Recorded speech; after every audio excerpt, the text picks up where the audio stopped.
In this episode, we're covering the most common summer weight loss pitfalls and how to sidestep them. If you're trying to lose weight over the summer so that you feel more comfortable in your clothes or bathing suit, this episode is for you.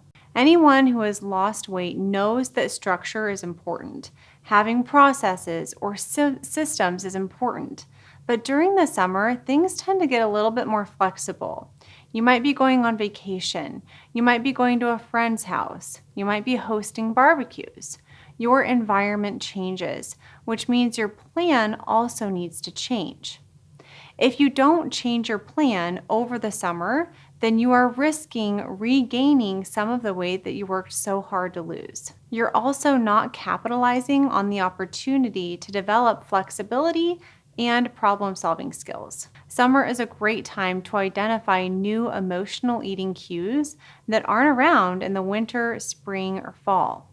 Summer is going to come around next year too, so you might as well learn how to deal with some of these emotional eating cues and weight loss pitfalls now so that you don't have to deal with them again in the future.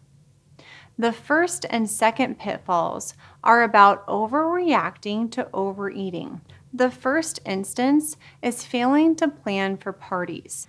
I don't know about you, but if I go into a party without a plan, I am coming out of that party stuffed. I am coming out of that party with way more sugar, food, and alcohol in my system that I want. For me, parties, especially with people that I'm not as comfortable with, can cause some social anxiety. And then I can tend to soothe that with food. So if I'm going to a party, I'm going to do two things. First, I'll have just one round of food. That doesn't always mean one plate. I may go back for seconds, but I'm not going to eat now and then eat or snack again an hour later. I'm going to try to stick with my regular meal times and not snack. Second, I prioritize the food options that best serve my health. This includes the proteins, salads, vegetables, and fruit. I usually skip the buns and chips, but you do you. That's just what works for me. And I tend to do best if I either don't have any of the dessert or allow myself one portion of one type of dessert. Our brains are naturally curious, and you may want to try all of them, but if you can look around and say, I can have anything that I want, I am going to choose to have this. And make it an intentional choice instead of an impulsive choice. That will help you enjoy the food without guilt, and it will also remove the scarcity of the other food from your mind to reduce your cravings for it. You can have it. You're either just choosing to have it or you're choosing not to. Often, I'll take that dessert to go. That way, once it's gone, it's gone. I'm already in the car or I'm already at home, and it's not tempting me for the rest of the party. The other thing I try to do is stay very well hydrated with water. I notice that if I'm drinking alcohol, my inhibition is way lower and I'm more likely to eat sweets or overeat. So if you do overeat, don't beat yourself up over it. It's not a single overeat that prevents you from losing weight. It's the negative thought spiral that ensues afterwards that leads to even more overeating at the next meal, on the next day, and in the next week. Now, you may come from a diet background where all the food that you had to eat to lose weight tasted super bad or was really healthy. So you might not be used to the idea that you can have unhealthy food that tastes really good and not feel bad about it and still lose weight. Unhealthy food can belong in a healthy lifestyle. You just have to learn how to not beat yourself up over it so you don't sabotage your next meal. Then you're telling yourself, I'm just going to start again on Monday, or I'll start again when the kids are back in school, or I'll start again next year, and you keep putting it off. So stop overreacting to overeating, and it will help set your future self up for success. The second pitfall is in the same vein as the first, and that's failing to plan for vacation. Have you ever gone on vacation and had screw it eating the entire time? Like the food you eat on vacation doesn't matter, or like those calories don't count. Maybe you had the margaritas, the chips, and all the desserts all in one night and feel bloated and terrible the next day about it, like you can't even enjoy the vacation? Does it feel like you're so used to restricting yourself that this vacation is an escape, not only from your physical environment, but also from your normal food environment? If so, that is a sign that your normal food environment may be too restrictive. It's a sign that you may want to consider incorporating more exception foods and meals. If you don't regularly incorporate exception foods or exception meals into your lifestyle, your brain will not know what to do when it has this freedom on vacation. It'll be like a toddler without a parent in the house, getting out every single toy in the house, or a bunch of middle school boys shooting spit wads at the substitute teacher. Your brain is going to walk all over you in this new environment. So we recommend regularly incorporating some exception foods or meals, even if for you that means healthier versions of the more traditionally unhealthy foods. But the point is to practice that self-moderation on a regular basis. It's to practice not beating yourself up after you have an overeat or after you eat something that's not just perfect on a regular basis, because you will never be perfect. Overeats will likely always be part of your experience. And the sooner you can learn how to soften your response to them and give yourself grace and patience, the sooner you will feel more in control of them. So if you overeat on vacation, don't stress too much about it.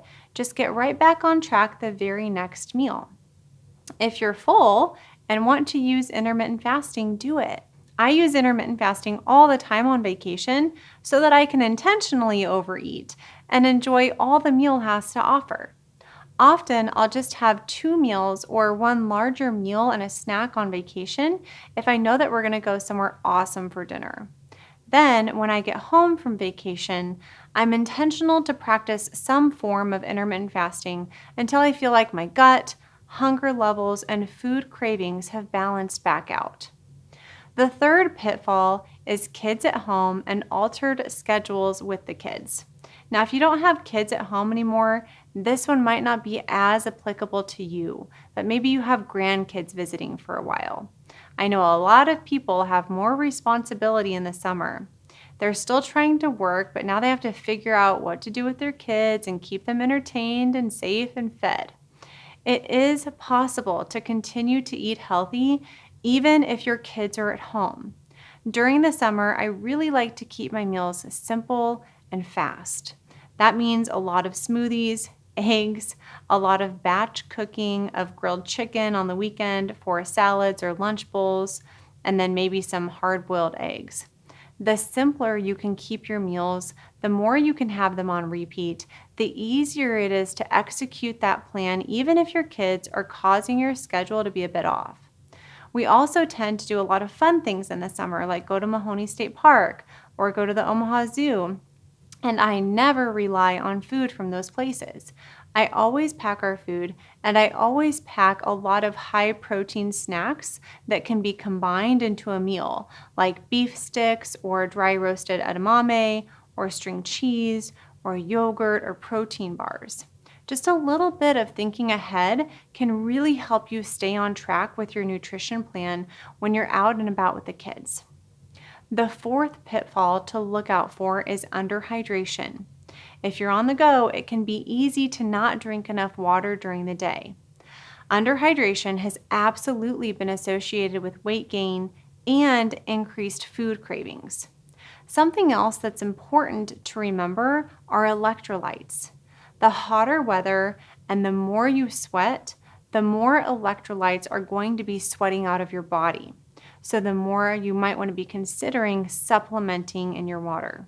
I try to have 1 serving of electrolytes added to my water a day during the summer months to help me stay hydrated.